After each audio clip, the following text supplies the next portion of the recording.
Australia की Bruny where कई वर्षों तक कोई सार्थक काम तलाशती रहीं, लेकिन कोई भी शैक्षणिक योग्यता एवं अनुभव न होने के कारण बात नहीं बनी। फिर उन्होंने हॉस्पिटल की एक पालिएटिव केयर यूनिट में काम करना शुरू किया। यह वो संयोग था जिसमें टर्मिनेली इल या लास्ट स्टेज वाले मरीजों को रखा जाता है। यहाँ मृत्यु से जूझ रहे लाइलाज बीमारियों एवं असहनीय दर्द से पीड़ित मरीजों के मेडिकल डोज को धीरे धीरे कम किया जाता है और काउंसलिंग के माध्यम से उनकी स्पिरिचुअल एवं फेथ हीलिंग की जाती है, ताकि वो एक शांतिपूर्ण मृत्यु की ओर उन्मुख हो सकें।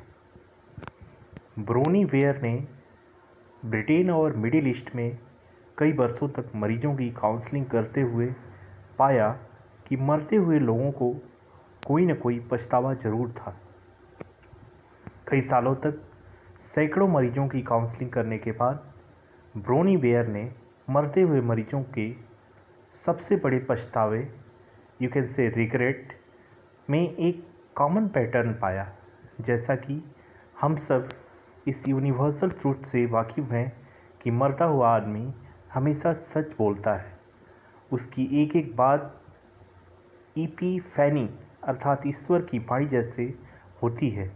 मरते हुए मरीजों के इपीफैनीज को ब्रोनी वेयर ने 2009 में एक ब्लॉग के रूप में रिकॉर्ड किया।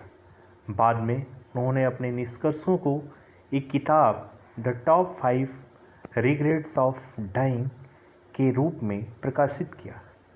छपते ही यह विश्व की बेस्ट सेलिंग बुक साबित हुई और अब तक लगभग 29 भाषाओं में छप चुकी है।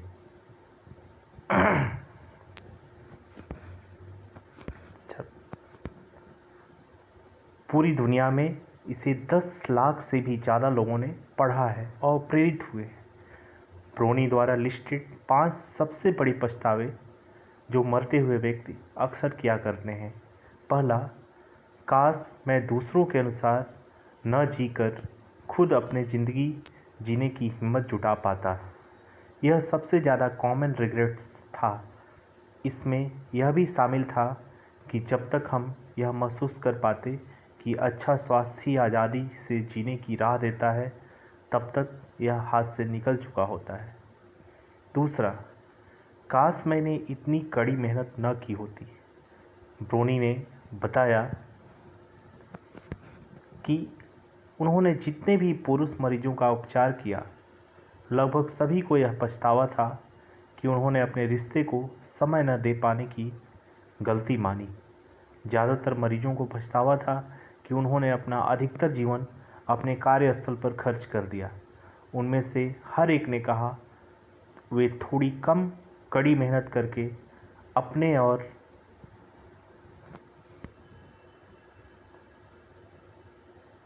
अपनों के लिए समय निकाल सकते थे। काश मैं अपनी फीलिंग्स का इजहार करने की हिम्मत जुटा पाता। ब्रोनी वेयर ने पाया कि बहुत सारे लोगों ने अपनी भावनाओं का केवल इसलिए गला घोंट दिया ताकि शांति बनी रहे। परिणाम स्वरूप उन्होंने औसत दर्जे का जीवन जीना पड़ा और वो जीवन में अपनी वास्तविक योग्यता के अनुसार जगह नहीं बना सके। इस तरह इस बात की कड़वाहट और असंतोष के कारण उनको कई बीमारियां हो गई। चौथा, काश मैं अपने दोस्तों के संपर्क में रहा होता।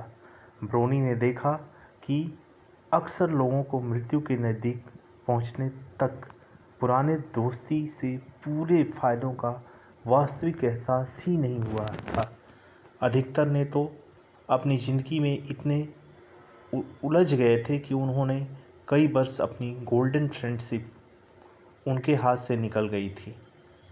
उन्हें दोस्ती की अपेक्षित समय और जोर न देने का गहरा अफसोस था। हर कोई मरते वक्त अपने दोस्तों को याद कर रहा था। पांचवा, काश मैं अपनी इच्छा अनुसार स्वयं को खुश रख पाता। आम आश्चर्य की यह एक महत्वपूर्ण बात सामने आई कि कई लोगों को जीवन के अंत तक पता ही नहीं लगा कि खुशी भी जीने की एक पसंद या विकल्प है।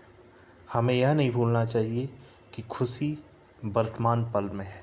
अतः वर्तमान को अच्छा करने का प्रयास करिए। मित्रों, ज़िंदगी में ज़्यादा कुछ सोचने की ज़रूरत नहीं है। जो आपको अच्छा लगे उसे करते रहिए। ज़िंदगी इसी का नाम है। Thank you.